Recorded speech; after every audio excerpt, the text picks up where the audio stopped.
पाकिस्तान के मीडिया को इससे मिलते जुलते پاکستانی رسنیو ته هم ورته ډول ځینې لارښوونې ورکول کېدې خو ناڅاپه ډونلډ ټرمپ ټول حالت بدل کړ. بیا د پاکستان لومړي وزیر شهباز شریف ته یو پیغام ورسید. پوښتنه دا ده چې دا پیغام څه ډول و. هغه پیغام چې مخکې درته ولوستل شو اصلي بڼه یې داسې نه وه. د هغه په پیل کې یو بله جمله هم وه چې که څوک یې ولولي نو ډېر به ورته جالبه وي. یہ لائن جب آپ پڑھیں گے تو آپ بڑا انجوائے کریں گے. د شپې شاوخوا 1 بجه په هغه ټویټ کې چې شهباز شریف خپور کړی په لومړي کرښه کې لیکل شوي و مسوده د پاکستان د لومړي وزیر پیغام په ایکس کې پرائم منسٹر मैसेज ऑन एक्स.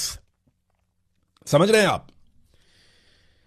देखिए अब मैं आपको اوس دې ټکي ته ښه پام وکړئ. نړیوال شنونکي پر دې خبره بحث کوي چې دا پیغام خپله شهباز شریف نه دی لیکلی. حتی دا ادعا هم کیږي چې دا د پاکستان د کومې دولتي ادارې لخوا هم نه دی ترتیب شوی. د یو خبریال په توګه زه د رسمي ژبې سره ښه بلدتیا لرم. که دا پیغام د پاکستان دننه لیکل شوی وای نو یوازې به لومړی وزیر لیکلی و نه د پاکستان لومړی وزیر. पाकिस्तान के अंदर से अगर कोई लिखता तो सिर्फ प्राइम मिनिस्टर लिखता.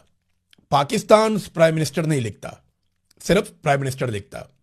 اگر عاصم منیر صاحب دا پیغام د پوز له مشرانو لکه عاصم منیر یا د اسټابلیشمنت لخوا لیکل شوی وای بیا هم به هماغه ساده لومړی وزیر کارولو. که کوم دولتي مامور لیکلی وای هغه به هم دا ډول لیکلی و. خو دلته داسې ښکاري چې دا پیغام له بل هیواده لیکل شوی ځکه ژبه یې هماغه ده چې ډونلډ ټرمپ او امریکایان یې کاروي. نو داسې اټکل کېږي چې دا پیغام لومړی د پاکستان پوځي اسټابلیشمنت ته رسېدلی او بیا شهباز شریف د ډېرې خوشحالۍ او بیړې له امله پرته له فکره سمدستي خپور کړ. هغه دې ته هم پام ونه کړ چې باید لومړی کرښه پاکه کړي ځکه په هماغه کرښه کې لیکل شوی چې دا یو مسوده ده او باید شهباز شریف دا له خپل ټویټر څخه خپور کړي او هغه په اشتباه هماغه لومړی کرښه هم له اصلي متن سره یو ځای خپره کړه.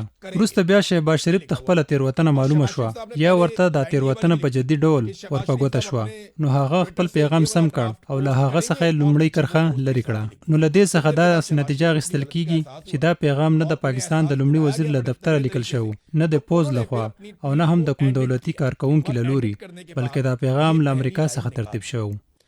तो ये इनिशिएट फिर ऐसा है कि पाकिस्तान से नहीं हुआ, प्राइम मिनिस्टर ऑफिस से नहीं हुआ, पाकिस्तान की एस्टेब्लिशमेंट ने नहीं किया और पाकिस्तान के किसी ब्यूरोक्रेट ने नहीं किया.